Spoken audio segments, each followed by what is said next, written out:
मेरी बड़ी बहन त्योहार पर हमारे घर आई हुई थी। जीजू से दीदी को पूरी रगड़ाई नहीं मिलती थी।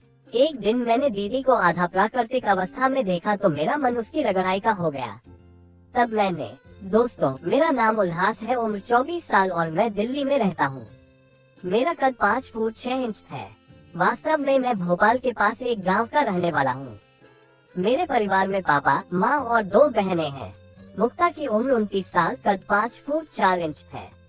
उनका एक बेटा 4 साल का है और युक्ति की उम्र 26 साल, कद 5 फुट 2 इंच। गांव में रहने की वजह से हमारा परिवार पुरानी सभ्यता पर ही चलता है, जो आधुनिकता से कम ही जुड़ा हुआ है।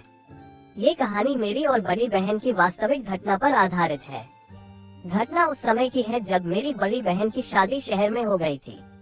मेरी बहनों और मेरे बीच साधारण रिश्ते ही थे। मैंने कभी भी उन्हें गलत निगाहों से नहीं देखा था। त्योहार का समय था और घर पर सभी आए हुए थे। मैं कमरे में बैठा हुआ था। तभी अचानक से मुक्ता दीदी नहाकर आई और साड़ी पहनने लगी। उनके लाइट के बल्ब के सामने खड़े हो जाने से कमरे में अंधेरा सा हो गया था। जब मैंने बहन की तरफ देखा तो देखता ही रह गया। लाइट के सामने खड़ी होने की वजह से पेटीकोट के अंदर साफ साफ दिखाई दे रही थी। मुझे रोमांचित कर रहा था। अब मेरा नजरिया अपनी बहन के प्रति बदलने लगा था, पर बहन के पुराने ख्यालों की होने से उससे कुछ कह भी नहीं सकता था। तभी मैंने सोचा कि बहन की खूबसूरती की तारीफ की जाए, पर उसने मेरी बातों पर ज्यादा ध्यान नहीं दिया। फिर मैंने सोचा कि ऐसे तो बात बनने से रही, तो मैंने उसकी बचपन की सहेली शीनम के नाम से फेक फेसबुक आईडी बनाकर रिक्वेस्ट भेज दी। कुछ समय बाद बहन का मैसेज आया, हाय शीनम, कैसी हो, बहुत दिनों बाद याद किया। मैंने भी रिप्लाई में लिखा, हाँ यार, शादी के बाद सब पीछे का पीछे ही छूट गया। मुक्ता बोली, हाँ यार। मैंने कहा, और सुना? मुक्ता बोली, कुछ नहीं, बस कट रही है। मैं, शीनम मजाक करते हुए, क्या फट रही है? किसने फाड़ दी? मुक्ता बोली, फट नहीं, कट बोला, और खुटा गाड़ने वाला तो भोपाल में ही काम में लगा रहता है। 3-4 महीने में एक बार आता है, उससे मेरी क्या फटती। अपनी बहन के मुख से ये सब सुनकर मैं तो सन ही रह गया। जिस बहन को इतनी सीधी समझता था, वह तो बहुत बड़ी लालची और भूखी निकली। मैं शीनम के नाम से तो और किसी को पटा ले जो तेरी फाड़ सके। मुक्ता बोली, कोई कहाँ से पटा पाती, घर से बाहर जाने का कभी मौका ही नहीं मिलता काम की वजह से। मैं बोला, तब तो तू भूखी ही रह जाएगी। मुक्ता बोली, हाँ यार, अब कर भी क्या सकते हैं।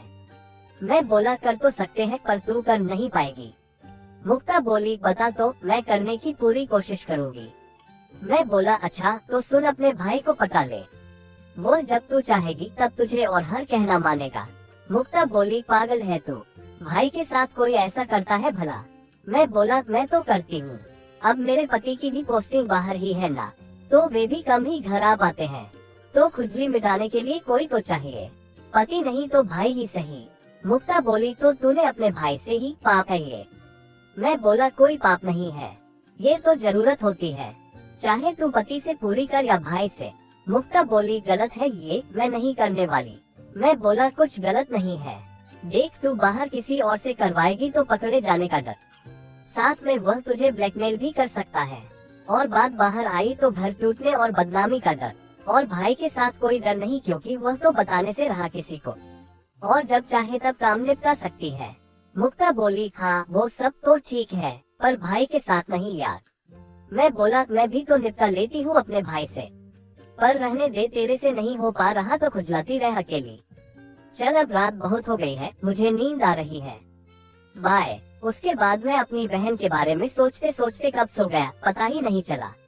अगले दिन सुबह उठकर जब फेसबुक खोला तो देखा कि दीदी का मैसेज आया हुआ है।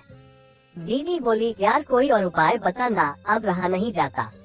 मैं बोला, देख मेरे पास तो बस यही उपाय है जो सेफ है, जिसको मैं भी आजमा रही हूँ, तुझे आजमाना हो तो आजमा, नहीं तो रहने दे।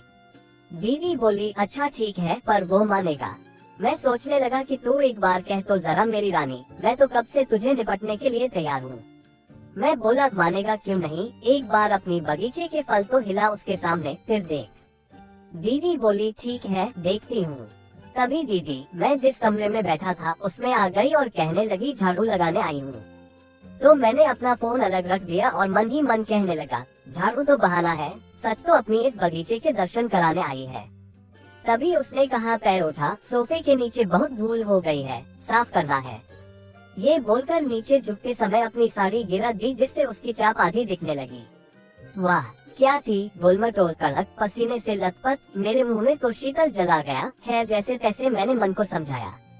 शायद दीदी ने मुझे देख लिया था और वह हल्की सी मुस्कान देकर मेरे हाथ के ऊपर बैठ गई और कहने लगी, सोफे के पीछे भी धूल है, उसे भी साफ कर दूं। वो मेरे हाथ पर थी। वाह क्या मखमली, जैसे कह रही हो कि मेरी नल में पानी गिराओ। ये इतना आनंदित करने वाला था। दीदी ने देख लिया था। फिर वह हल्की सी मुस्कान देती हुई वहाँ से चली गई। उसके जाने के बाद मैंने अपने आप को संभाला। तभी फोन पर दीदी का मैसेज आया, शीनम यार तू सही कह रही थी। वह मेरी बगीचे को घूर रहा था और तरबूज पर भी दबाव डाल रहा था। मैं बोला, मैंने कहा था ना, बहन हो या और कोई, वो सिर्फ निपटाने को ही जानते हैं। दीदी बोली, हाँ अब लगता तो ऐसा ही है, पर कहीं मेरा यह वहम भी तो हो सकता है। मैं बोला, वहम नहीं है। अच्छा, जब घर पर कोई ना हो तब नहाते समय अपने कपड़े उसी से मंगाना और कपड़ों में देखना कुछ अजीब हो तो। दीदी बोली, चलो ठीक है, बाय। अगले दिन मैंने देखा कि पापा मम्मी सामान खरीदने के लिए बाजार जा रहे हैं, तो मैंने भी अपना कुछ सामान लाने के लिए बोल दिया। छोटी बहन अंदर किचन में खाना बना रही थी। मैंने उससे पूछा, दीदी नहीं दिख रही है? तो उसने कहा वो नहाने गई है। मुक्ता दीदी की आवाज आई, कोई मेरे कपड़े दे दो, मैं लाना भूल गई, वहीं कुर्सी पर रखे हैं। युक्ति कहने लगी, जा तू दे आ, मेरे तो हाथ गंदे हैं। मैंने कहा ठीक है, मैं तो इस मौके के इंतजार में कब से था। और बहन को याद करते करते कल्पनाओं में बहन को बुलाती मर गया और जल कपड़ा में रह गया। तभी दीदी की आवाज आई, कोई मेरे कपड़े लाएगा या फिर मैं अंदर यूं ही खड़ी रहूं। आवाज सुनते ही मैं होश में आया और कहा, लाया अभी। फिर मैंने जल्दी से उसकी जल साफ की और सारे कपड़े दे आया। कुछ समय बाद दीदी बाहर आकर घर के काम करने लग गई। फिर हम सब ने खाना खाया और आराम करने लगे। तभी दीदी का मैसेज शीनम के लिए आया, शीनम यार तू सही कह रही थी। मैंने भाई से कपड़े मंगाए तो वे थोड़े गीले और जल से सने हुए लग रहे थे। मैं बोला, अच्छा वो भी तेरे साथ खेलना चाहता है? मुक्ता बोली, तो वह बनने की सोच रहा है, पर मैं उससे सीधे तो बोल नहीं सकती कि आजा अपनी दीदी को। कुछ उपाय बता ना यार, मेरी जल मीनार से पानी आ रहा है, प्लीज यार। मैं बोली, अरे बताती हूँ, थोड़ा सब्र कर। तभी अचानक से बाहर से गाड़ी की आवाज आई। उठकर देखा तो पापा मम्मी बाजार से वापस आ गए थे। दीदी बोली, चल बाद में बात करती हूँ, और वह आ गई। तभी पापा कहने लगे, मुक्ता जल्दी से तैयार हो जाओ, तुम्हारी बस का समय हो गया है। और दीदी अपना सामान लेकर तैयार होने चली गई। कुछ समय बाद पापा दीदी और उनके बच्चे को बस में बैठाने जाने लगे, तो दीदी सबके गले लगने लगी और मुझे भी बड़े प्यार से गले लगाया। इस बार उनका गले लगाने का अंदाजा कुछ अलग ही थी, मेरे तन तन को रोमांचित कर रही थी। वह बोली, मैं जल्द ही वापस आप लोगों से मिलने आऊंगी, सभी की बहुत याद आएगी मुझे। मैंने भी कह दिया, मुझे आपकी बहुत याद आएगी, जिस पर वह हल्की सी मुस्कान देकर अपने घर के लिए रवाना हो गई। दीदी के जाने के बाद तो उनकी सामान के बारे में सोच सोच कर मेरी हालत खराब हो गई थी, और उधर दीदी की काम की भूख बढ़ती जा रही थी, जिसे वह अपनी सहेली शीनम यानी मुझे मैसेज कर करके बता रही थी। फिर मैंने सोचा कि आग तो दोनों ओर लगी हुई है, काम तो करनी पड़ेगी, पर कैसे? दीदी तो अपने घर जा चुकी थी। उसी दिन शाम को शहर से मेरे दोस्त का फोन आया। उसने कहा, भाई मेरे प्रोजेक्ट में मेरी मदद करने के लिए आजा। मैंने सोचा कि यह अच्छा मौका है दीदी के यहाँ जाने का, और मैंने आने के लिए हाँ कर दी। मैंने घर पर बताया कि मैं कल अपने दोस्त के यहाँ काम से शहर जा रहा हूँ, अगर कोई काम हो तो बता दे, और हाँ दीदी के लिए कुछ भिजवाना हो तो वो भी दे दे। फिर दीदी के लिए कुछ सामान घर वालों ने मुझे ले जाने के लिए दे दिया। उसके बाद मैंने दीदी को कॉल किया और उनसे आने का बताया, तो वह बहुत खुश हो गई और बोली, आ जा, मुझे भी बहुत जरूरी काम है तेरे से। मैंने मन ही मन कहा, काम नहीं, चुड़ैल चढ़ी है, काम की खुजली जो मची है, और फोन रख दिया। उसके बाद दीदी का मैसेज आया, यार शीनम मेरा भाई कल घर आ रहा है, कुछ बता ना कि उसे कैसे राजी करूँ काम निपवाने के लिए। मैं बोला, अच्छा आने तो दे, फिर बता दूंगी। दीदी ओके। अगले सुबह मैं जल्दी ही उनके घर पहुंच गया। मैंने देखा कि दीदी बच्चे को स्कूल छोड़ने जा रही थी।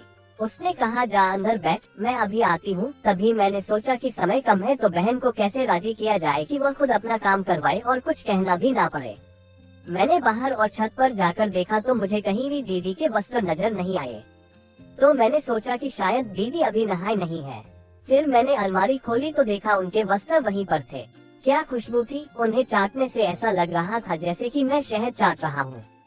अंत में मैं गुलाटी मारने लगा। तभी बाहर से दीदी के आने की आवाज आई तो बैग में छुपा कर अपने आप को संभाला।